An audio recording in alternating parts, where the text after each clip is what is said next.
Early in the morning today, and it's found in Philippians chapter 4 verses 6 to 7. A verse na palagi natin pong in-study dito sa ating church. But this morning, I would like to give a title to this message as Unshakable Joy. Amen. Unshakable joy. Say unshakable joy. Unshakable joy. Tama ba yung spelling ko? Unshakable. Joy that cannot be shaken. Praise God.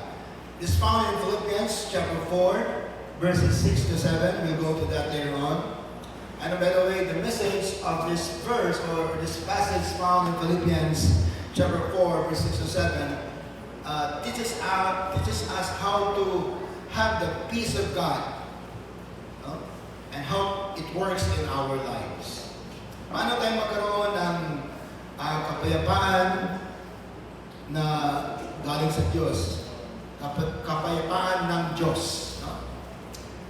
Kasi today, there's so many things that are may cause us a lot of troubles, or things that may be shaking our faith, so that our relationship with the Lord Jesus ay maaari pong disturbed, no? Because we believe that the enemy really wants our relationship with Jesus to be disturbed in any way, no? Because that's the hardest or the greatest defeat that the enemy will have whenever we are going to be close to him. So this morning, this is a very important passage of scriptures. I know that some of you really memorized this verse, but this morning, just allow ourselves to just open our hearts and be able to see what God, ano po ang sinasabi ng Panginoong Diyos sa mga verses na ito. No? So, verse 6 of this passage, we will start with verses, but let's shall we pray. Lord, we thank you that you are indeed a God who is in control of our lives. We know, Lord, that you are the Lord who is continually glorifying your name in our lives, O Lord, and even in our church. We pray that you will continue, Lord God, to exalt your name even as we praise you and trust in you. Thank you, Lord, for this word that we are about to feast upon, Lord. We pray that this will allow us, Lord, to grow in our faith in you, that we will be drawn closer to you, Lord God, as we face so many trials, Lord, in life. We have different trials in life, Lord God, but we know that in your coming, Lord, in the last days, many troubles will come, Lord, in different sorts. But God, we know that we have your word, and we can trust in your word and its promises. Thank you, God, for the anointing of the Holy Spirit that will rest upon us today, even to your servant. We praise you and give you honor and glory, for we pray this in Jesus' name. Amen. Amen. So, verse 6 of this particular passage, are you opening your Bibles now? Of course, we have that in our slides. But verse 6 tells us some actions na ating gagawin. Ano po ating gagawin to make us, to make us receive, or in order for us to receive the promised peace of God in verse 7. So verse 6 of this passage tells us what to do in order for us, for you and me as believers of the Lord, to receive the promise of God's peace in verse 7. So, we will know two things from this word today. Dalawang bagay po.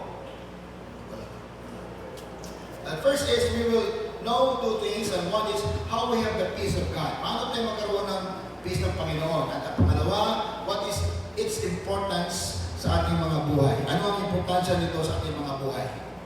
So, again, we will see from this passage about paano natin makamtan ang kapayapaan ng Diyos. At ano ang importansya ng kapayapaan ng Diyos sa ating mga buhay. No? So we will deal with the first thing. Are we ready? So to have the peace of God, we need to, number one, obey God by not being anxious for anything. Amen. Amen. atong sundo ng Dios pinagi sa pagdili ta mabalaka sa bisan unsang butang. Kaobilisik kita ko ng Senyor by not being anxious, no?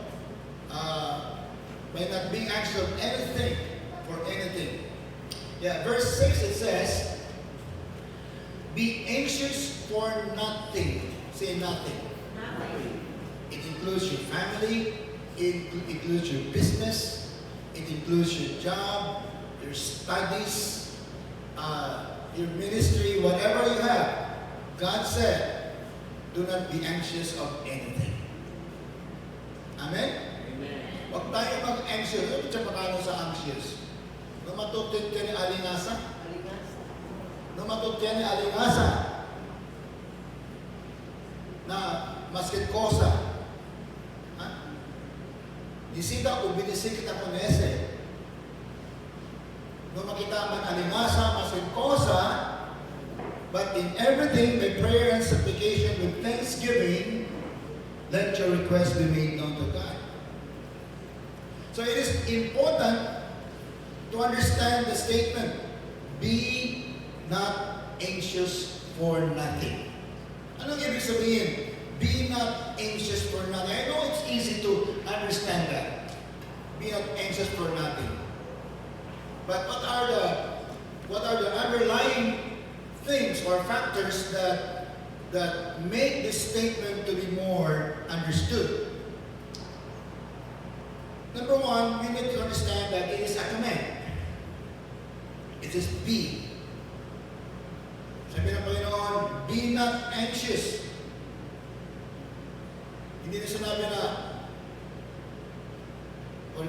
pwede ito hindi man anxious, pwede ito man anxious or optional. Hindi po optional, it's not an option. When God commands us, what will we do? We must obey. Are we anxious today of anything? We are prone to be anxious of many things, including me as pastor.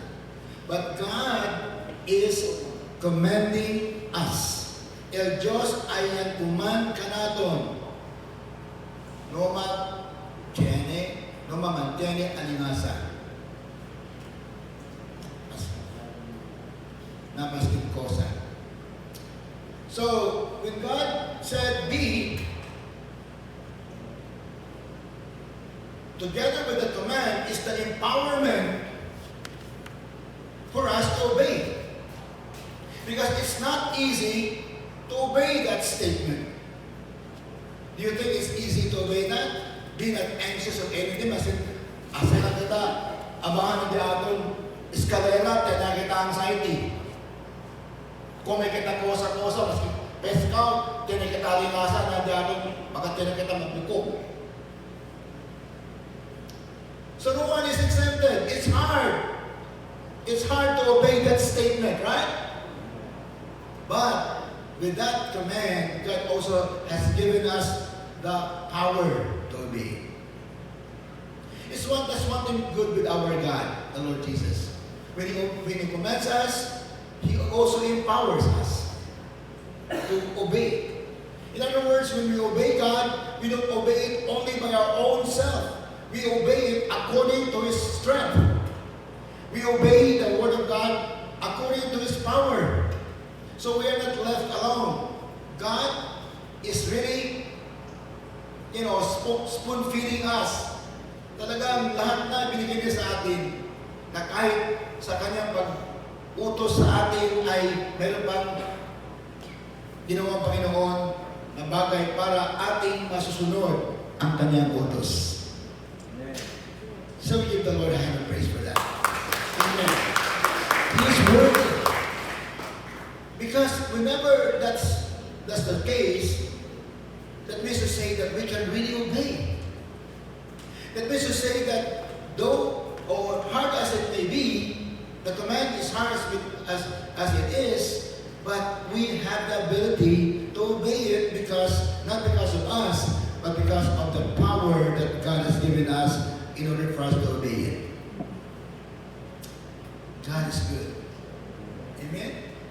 God is good. Amen. Kasi pag wala yung power na yun, paano tayo maka-obey? Tatawid lang tayo sa daan, takot na tayo, baka sasagasaan tayo. Yung kaibigan namin, bago lang namatay, dyan sa Tungawan, Badurod Karyon, nasa sagasaan. Hindi pa naman siya matanda eh. But, you know, things like that are really giving us anxieties. Pag titignan natin ang ating mga bulsa, ating mga pitaka, pag nakita natin na, oops, wala nang sulod, wala nang laman, anxiety creeps in. Pag nakita natin na medyo, uy, mahina ang magkatawan ko ngayon, anxiety creeps in. Ano kayong mangyayari sa katawan ko? Baka may mga hospital ako dito. But God is so good to us that He empowers. That statement says, be not anxious of anything or be anxious of nothing, is not only a command by God given to us, but also a command that goes with His power for us to obey. Hallelujah. So when God said be, He has empowered us to do what He commands. Ano po yung mga bagay ngayon na nakabigay sa atin ng anxiety? God has given you that power. God has given us that power to obey. Amen? And not being anxious for anything. So what is anxiety? Ano po yung anxiety? Alam natin, kene alingasa. This anxiety. Kabala ka. Bisaya pa. Anxiety is a demonstration of a lack of faith in God's Word. It only demonstrates every time we're feeling anxious, we are demonstrating our lack of faith. And that's not good. We know that it's only through faith that God is pleased in us. Kung wala tayong pananampalataya, hindi po maaaring ma-please ang Panginoon sa mga buhay natin. Nothing will be going to give glory to God if we don't have faith. And anxiety is a demonstration of lack of faith. It's a symptom of no faith. It's a symptom of doubt. And that's sin. Kasalanan po yun. Because anything done or any situation without faith is sin against God. So anxiety is one of the evil conditions of the heart that comes from unbelief. Ating puso, pag anxious na tayo, ibig sabihin, wala na tayong pananampalataya. It's one thing to worry and another thing to be anxious. Although they are very close to each other, it's just one step further to anxiety. Worry is. We worry because we have needs, but the moment we're anxious is the time that we feel panicked. Wala nang pananampalataya natin. You know what? 4 times in Matthew chapter 6 that our Lord Jesus says that we should not be anxious. Ang ating Panginoon mismo. Una doon sa Matthew chapter 6 verse 25.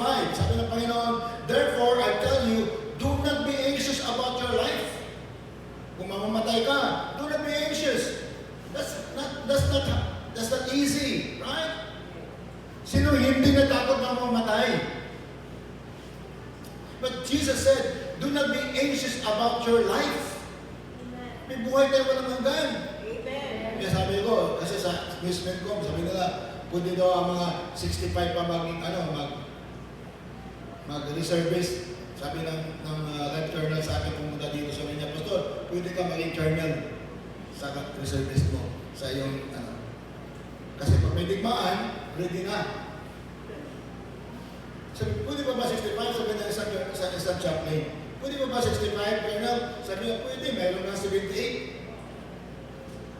Sino 78 dito? Pwede ka pa mag-reserve.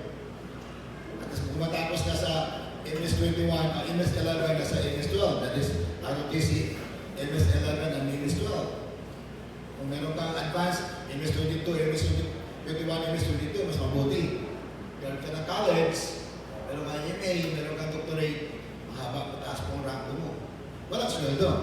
Pero you're ready. You're ready. Doesn't matter, sabi ko, punta tayo, pag may tigmaan, atak tayo. Mamamatay tayo, punta naman tayo sa langit. Pero sa loob ko, kaya ko kaya. Kaya ko kaya. May, sabi ko ni Pastor Kapon, medyo naglabo nitong mata ko Malabo na. Hindi ko na makita yung mga tao sa malayo. Paano? Ngayon, hindi makita yung tao. Baka kasama mo yung target mo. But God has given us the power to obey. Amen. Amen. Praise God. That's why Jesus said, therefore I tell you, do not be anxious about your life. There's one statement of the Lord Jesus. Another statement is found in Matthew 6, verse 27, where he said, and which of you of being anxious can add 1 cubit to his span of life? The Lord said, do not be anxious. Amen? Amen. Also in Matthew 6:31, he said, therefore, do not be anxious. And again, he said in Matthew 6:34, therefore, do not be anxious about tomorrow. Amen. Ano kayo mangyayari sa akin kinabukasan? Do not be anxious. God is holding your life. Amen. Amen. Amen.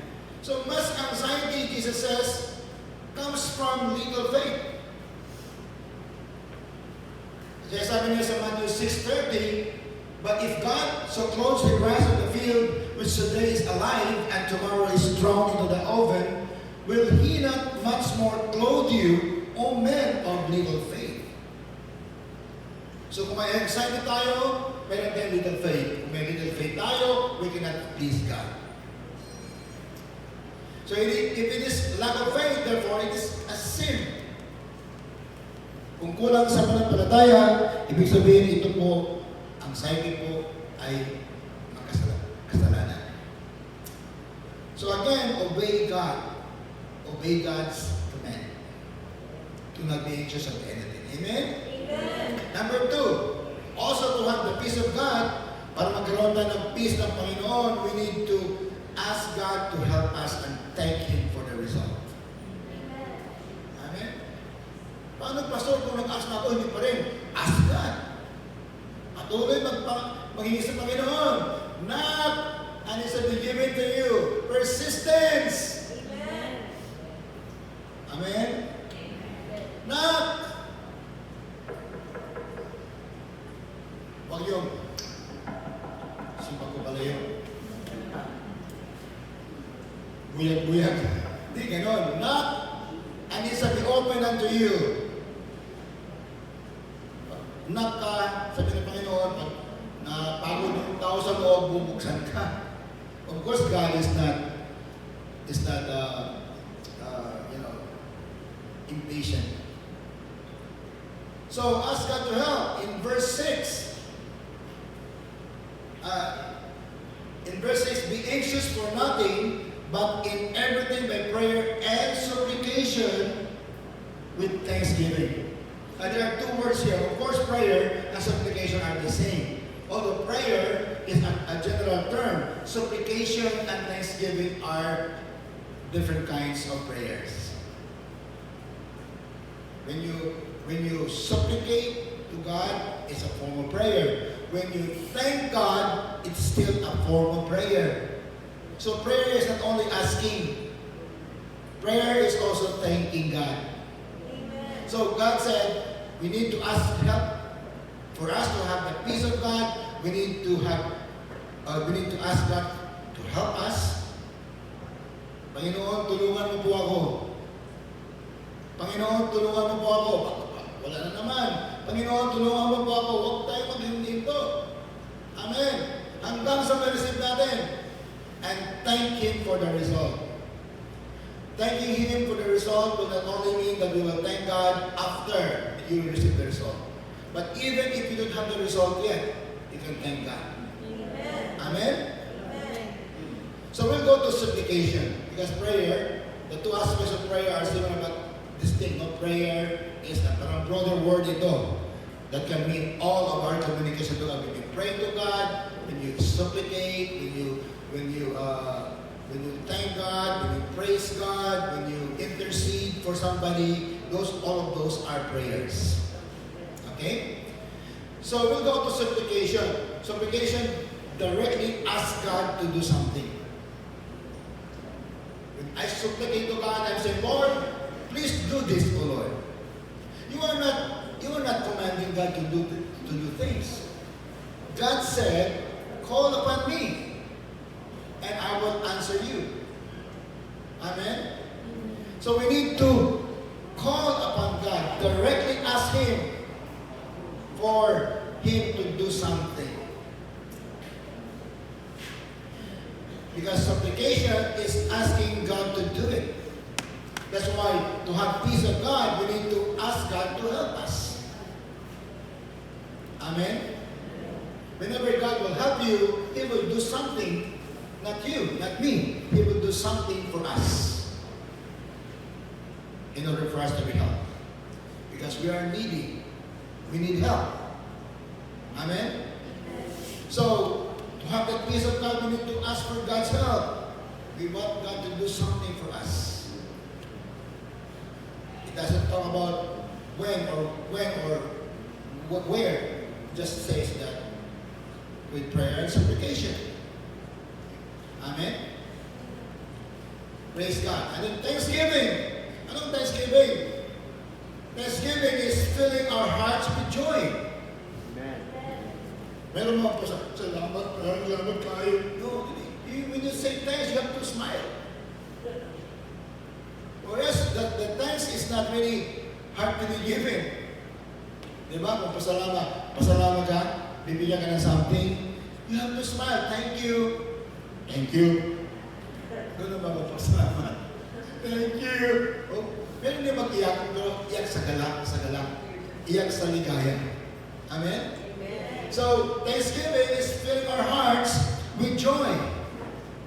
That's why Paul, in this particular passage, encourages his audience to be anxious for nothing. Huwag kayong ma-anxious kahit ano. Kahit ano. Think about what is the thing that's making you anxious today. Don't ever be anxious of that thing. Kung papasok ng anxiety, Lord, help me God, I'm anxious again. Tulungan mo po ako, Panginoon. I'm draining my faith away. Nawawala naman yung faith ko, Panginoon. I'm anxious. Lord, help me not to sin against you. Amen? So, the Apostle Paul encourages us, even today, the Word of God is encouraging us to be anxious for nothing, but rather fill our hearts with thanksgiving. In other words, God would like us to fill our hearts with joy. Punuin natin ang mga puso ng kaligayahan. Amen? Amen. Amen ba iba? Amen ba iba? Amen. Thank you. Praise God. So not only that we will supplicate and ask God to do something for us, but also God is telling us to be thankful to Him. And we will say, if we are thankful to God, we're happy. Because no one is thankful and not happy about it. If you are thankful to God, you must be happy about it. Amen. Prayer and supplication with thanksgiving. Amen. Amen. Praise God. Hallelujah. Siyempre, iyak kayo minsan. Hindi naman sino naman hindi mo iyak. But somehow we're struggling with that. Ayaw natin eh.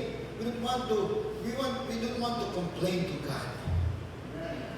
We don't want to grow. We don't want to be unthankful to Him.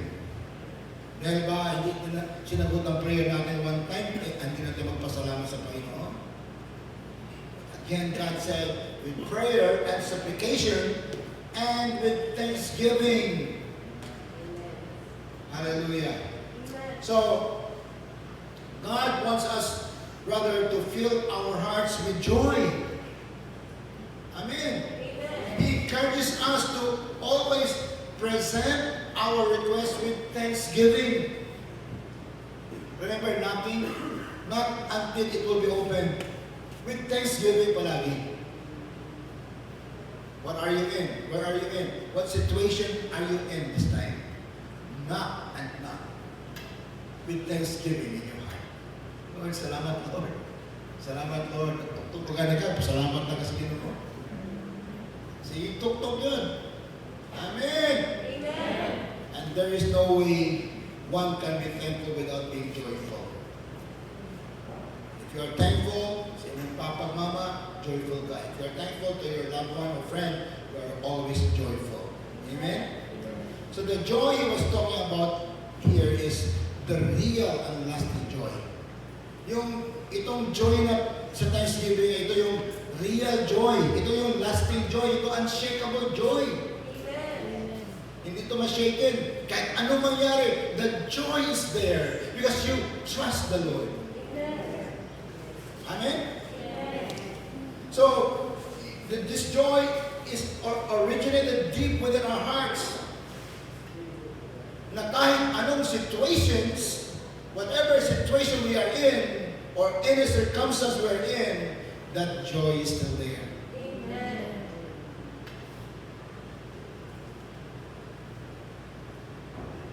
Iniisip ko ngayon, restore unto me the joy of your salvation. Of course, we say, we need to pray that the joy in ma-restore sa ating salvation. Of course, the joy has to be part of it. It should be our joy in serving God. Our joy in being a child of God. Our joy to be part of His family. Amen? So it's lasting. It is not dependent on circumstances.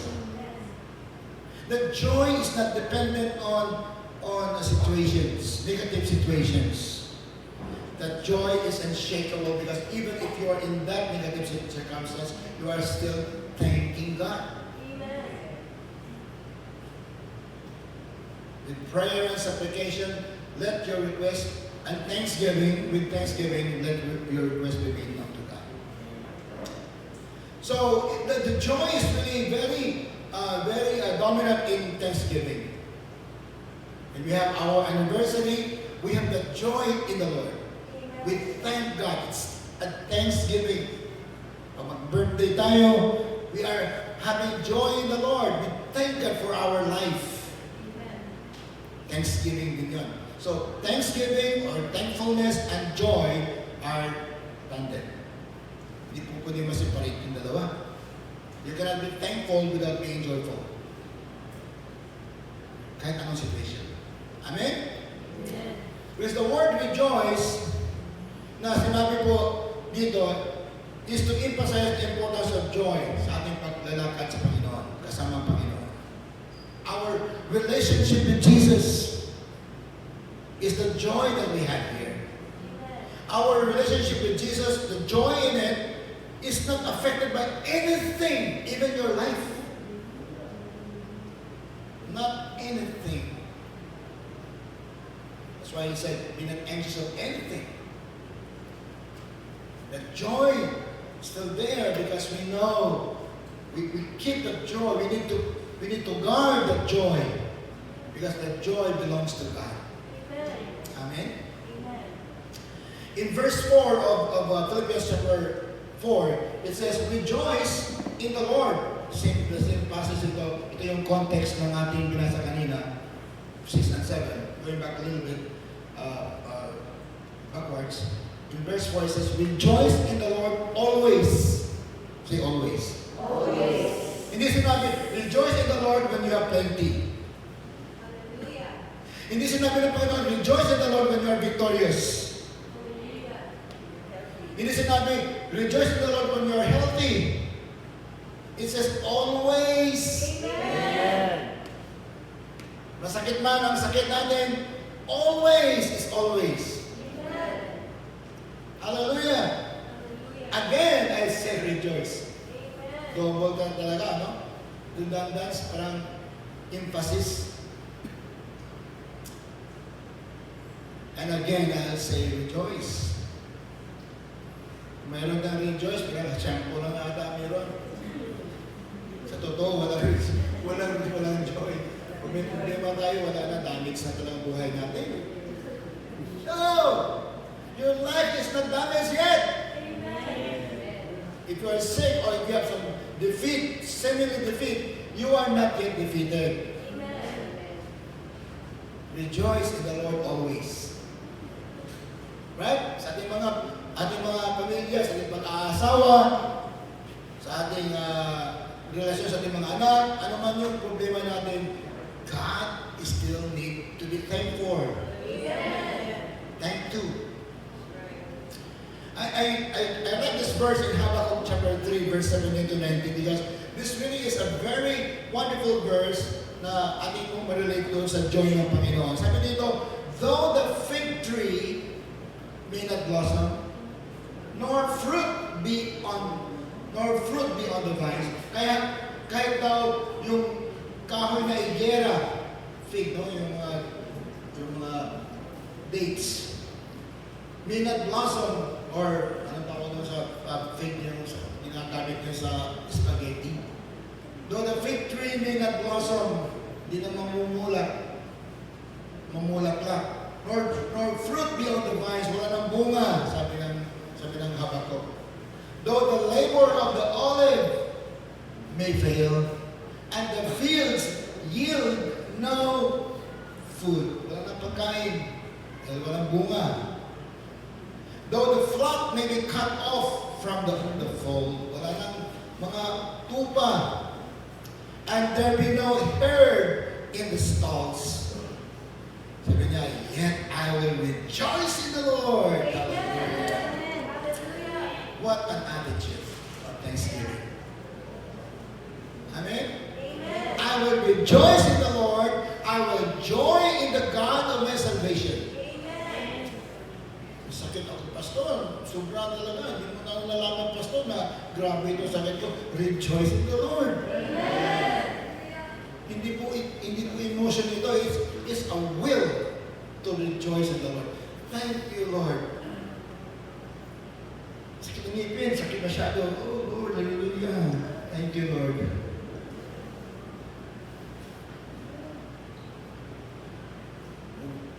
Sakit ng ngipin na parang mabiyak ang ulo mo. Yung sabi naman, sa lamig, manumbagog tao. Ayaw, manumbag. Basta naman, Ginoo. Yet I will rejoice in the Lord. I will joy in the God of my salvation. The Lord God is my strength. He will make my feet. Remember, God will empower you. God will empower you. It's a command, but in the command, He also empowers you in order for you to obey the command. Yet the Lord is my strength. He will make my feet like deer's feet, and He will make me walk on my high heels. Amen. Hindi yung high heels, babae, ano ha? High heels. Sa buntod ba? Yan sa buntod. Akyat ka sa buntod. Amen. So praying to God with thanksgiving reveals our total confidence to God. It reveals our total confidence that God is faithful and can answer our prayers. He can answer our prayers. No matter what, God can answer our prayers. The answer may be no. The answer may be maybe. The answer may be later on. It doesn't matter. God answers prayers. Hallelujah. Praise God. Sometimes our concerns look so big that we are overwhelmed. We are inundated. We are lumos na tayo sa ating mga concern. And we lost focus to our God. Dahil sa ating mga concern, wala ating focus sa Panginoon. Ibayronin mo ang Ginoo sa iyong concern. We cannot exchange God with our concerns. It's far from being fair. How can you equate Jesus with our concerns? He's God. So how do we take away our anxious thoughts? Paano natin tanggalin yung mga anxious thoughts natin? The answer is by praying to God. Again, with what? Pray to God with what? With thanksgiving. With joy. With thanksgiving. And this kind of prayer is what a true believer should pray for in all difficult situations. Amen. Amen. Amen. That peace of God is based on the Word of God. It's not invented by people. It's not invented by from nowhere. God said, I have my peace. I will give to you. We have the peace of God when we know that His promises are true. Amen. Magkaroon tayo ng kapayapaan ng Panginoon kung alam natin na ang kanyang mga promises ay totoo.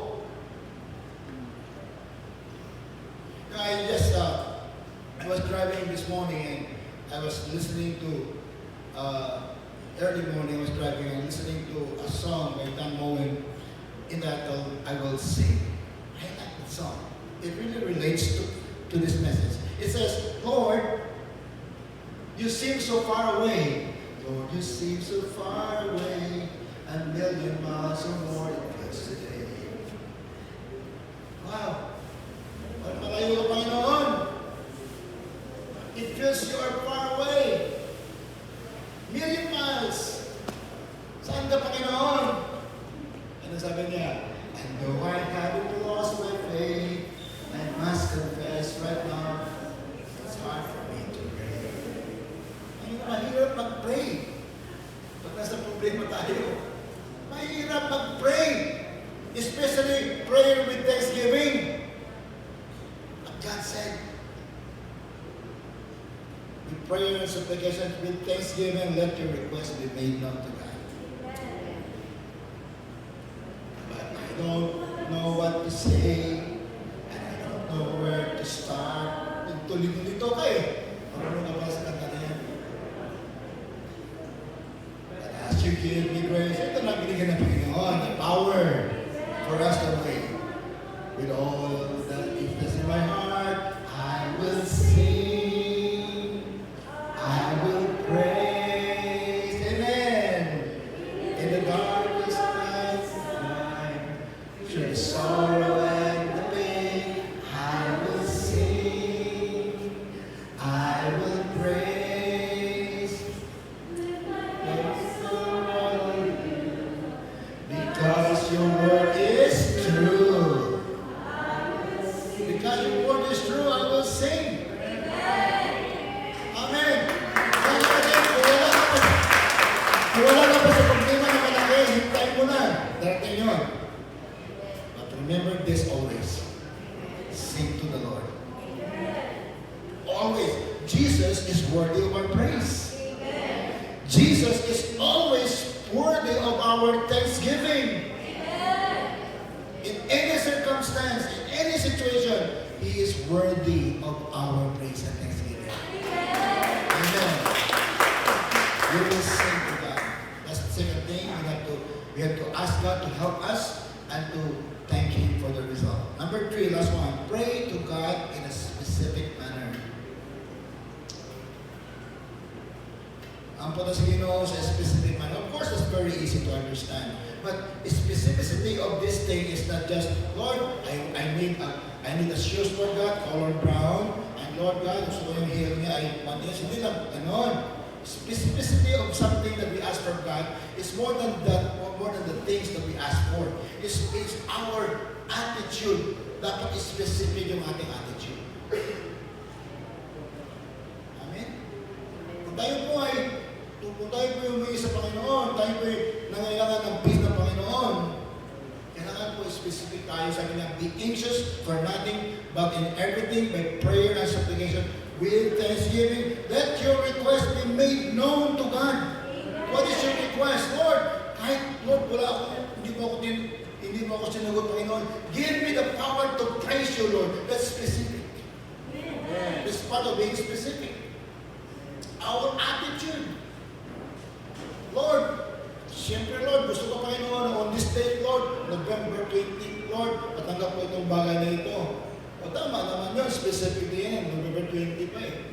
Pero more than that, you say, Lord, kahit Lord, hindi ko matanggap na Lord, we know Lord, I will still praise you. I will say, thank you Lord. That's specific. Katulad yung mga tao na pinipray ng Panginoon, hinihil niya 10 na mga tieto, mga lepers. 10, bumalik isa. Siya lang bumalik, sabi ng Panginoon sa inyo, siya, di ba, 10 kayo na-healed? 10 kayo na-heal sa iba. Sabi niya sa isa, your faith has made you whole. Bakit? Specific siya eh. Nagpasalamat siya eh. Hindi lang siya nagpasalamat dahil na-heal siya ako. Hindi ka naman ba, thank you Lord, na-heal ako. Pero bumalik siya kay Jesus. It's a form of service. It's a form of worship. Specific. Be specific. Of course, again, we are not saying na hindi tayo maging specific kung anong color ang gusto natin, kung anong petsa natin matatanggap. Importante din yun. But more than that is our attitude. Is our attitude specific to God? That's why many of our prayers go and answer because we are not specific in all things. Doon lang tayo sa mga material.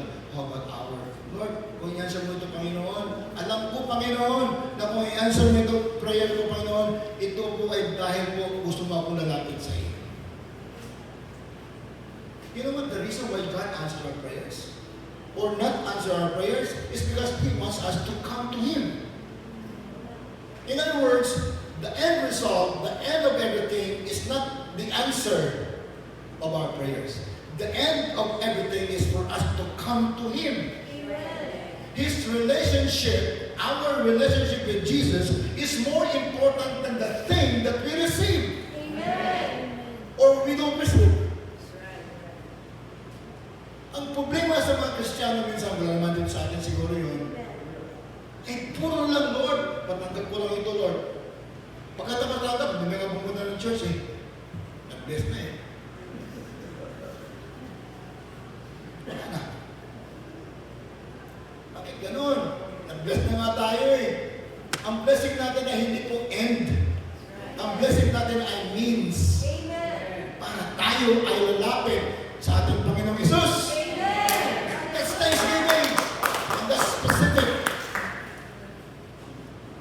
So here, God invites us simply to let our request be made known. Know that you want to praise Him. Know that you want to be closer to Him. Because He wants to know. He wants to know that because He doesn't know anything, He's all-knowing, but He wants to hear us. God has created us with our tongue, our lips, so that we can express ourselves to Him. Di lang sa ating isip, di lang ito. Sinasabi natin, if we confess the Lord Jesus Christ is risen from the dead, and that God has risen from the dead, you will be saved. Kailangan i-confessa mo yun eh. Pag hindi mo confessa, hindi ka maliligtas. We need to express, we need to confess through our mouth, for with the mouth confession, salvation comes. Let your request be made known to God. He wants to know. God already knows our request, as I've said. Before we pray, before tayo nag-pray, alam na niya eh. Yet, we will often wait. Hinihintay ng Panginoon na sabihin natin that we can articulate our desire, that we can really express to Him what will happen next, Lord, if you will bless me with this. He will often wait for our participation. Through our prayer, through our confession. Before granting that, we have requested to Him. Amen? So that's the three things. And I would like to end with this. Then the result of all these three things that we do is found in verse 7. Sabi in verse 7. And after doing all these things, after you obey the Lord and not being anxious with anything, after you are asking God to help you and to thank you for the result, after you are very specific, even including your desire to be close to God, then the peace of God and the peace of God, which surpasses all understanding, will guard your hearts and minds through Christ Jesus. Amen? Praise God. Hallelujah. Meron iba-ibang klaseng peace ng Panginoon eh. Meron peace ng Panginoon, it's peace from God. Ito yung the peace from God. You will always notice that when Paul wrote to the churches, and the peace of God, the peace from God, parang ganun ang mga word ni Peter, ni Paul. So, the peace from God reminds us that our peace comes to us as a gift from God. Meron ding peace with God. Peace from God, peace with God. Hindi yung peace na isda, ha? Peace. Peace. Yung peace with God describes our relationship that we enter into God. Through our salvation, the finished work of Jesus, is the peace with God. But the peace of God, iba dito. Ito yung peace na sinabi dito sa ating verse ngayon, that peace that is beyond understanding. Beyond all mind. Hindi mo maintindihan. Hindi ka makaintindi. Beyond our power of thinking. Itong klaseng peace na ito, hindi mo maintindihan. Bakit mayroong peace? Hindi ko naintindihan.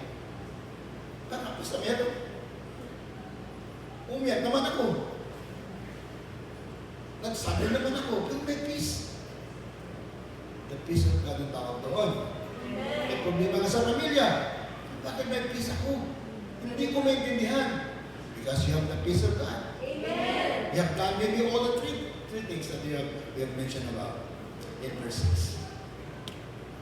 So, itong peace of God, galing ito sa original word ng Griego, which means one, which means peace or quietness or rest. So the peace of God is what gives us quietness and rest in the middle of the storm. Amen. Ito ang ating kailangan eh, kasi mayroon talagang bagyo ang buhay.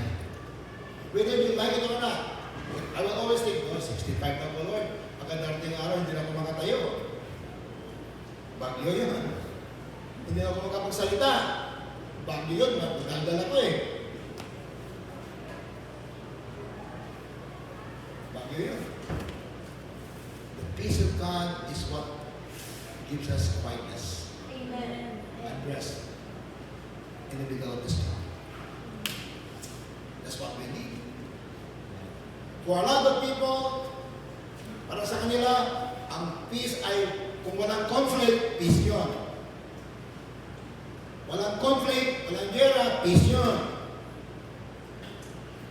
Pero yun sa kalibutan. There is peace in the world, or peace of the world, and there is also peace of God. Iba yun. The peace in the world depends on the conditions of the events. Yung kapayapaan sa mundo ay magdepende sa sitwasyon. Whether kung negatibo, walang peace yun. Pero positibo, ay peace yun. Sa world yun po. So yung peace sa libutan ay darating sa buhay natin o darating sa kanila when things are going well. Okay ang lahat. Wow, peace. Okay talaga. Wow, okay talaga ang ating income. Okay talaga ang ating health.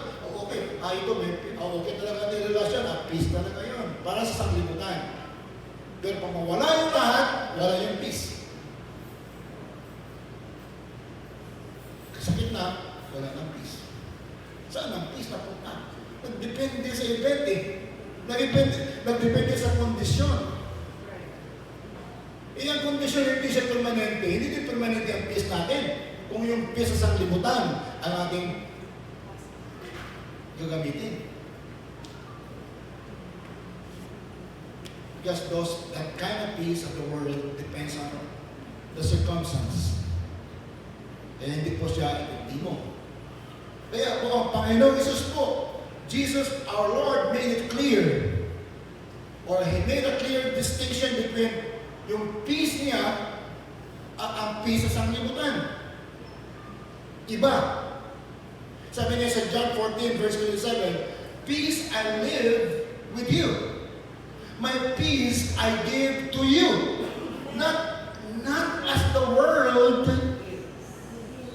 gives, do I give you." Hindi katulad sa sanglibutan na mawala lang. Kung wala lang victory, wala lang pera, mawala ang peace. May pera ang bulsa, peaceful talaga. Pag walang pera, mag-away na. Sanglibutan yan. Kahit walang pera. Kung meron kayong Panginoon, meron kayong peace of God. Let not your heart be troubled, neither let it be afraid. We need God's peace. The peace of God that exceeds all understanding, sabi ni Paul, and the peace of God which surpasses all understanding.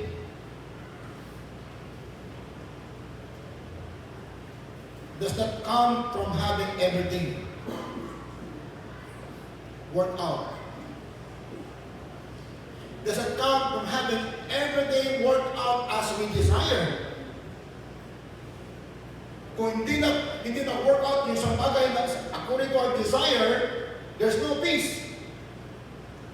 But the peace of God does not depend on the things, the fulfillment of the things that we so desire. Rather, the peace of God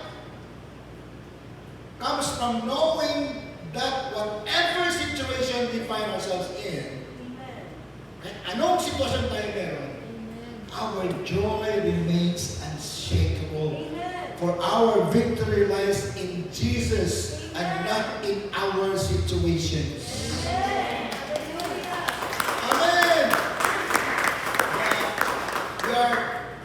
We are more privileged, much privileged as a child of God.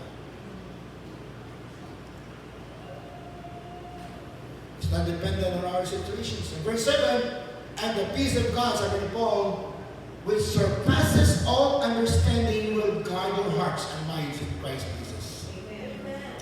So here in this verse, the peace of God has nothing to do with the absence of struggles. Nothing to do with that. It flows naturally during our battles, during negative situations. Amen. Which is why it is termed the peace of God, or the peace that surpasses human understanding, the peace that surpasses our mind. Hindi natin maintindihan. Itong peace na ito ay hindi lang nagsurpass sa mga pag-iisip ng mga taga-sanglibutan. Walang pananampalataya. It also passes to our mind, even we are believers. Kahit tayo mga believers, hindi rin tayo nakakaintindi sa peace na ito. Hindi ba sinabi ni Paul na the peace of God will surpass understanding only to the believers? No, hindi. Kahit sa mga unbelievers at mga believers, they could not understand this peace. I cannot understand that peace. You cannot understand that peace. It's just there. You know that it's there. But you cannot understand it. Why? It's in me. Pakita ko.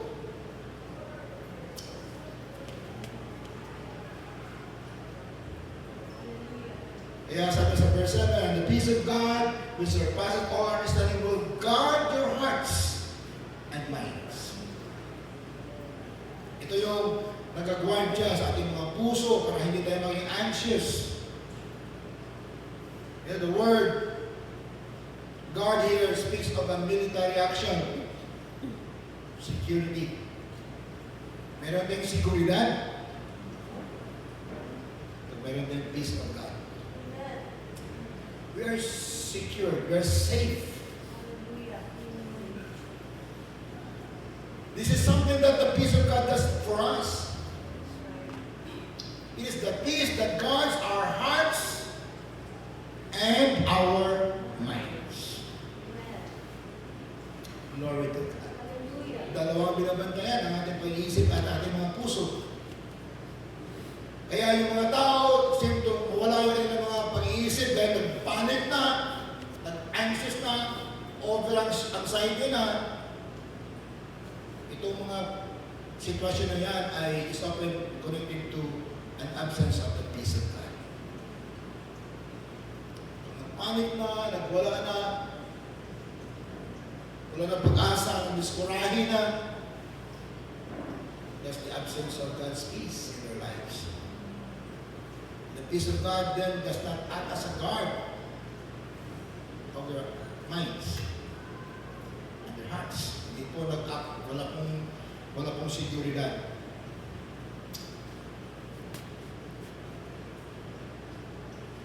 Pagkatapos po ng earthquake sa 1970s, 1970, if I'm not wrong, 1975,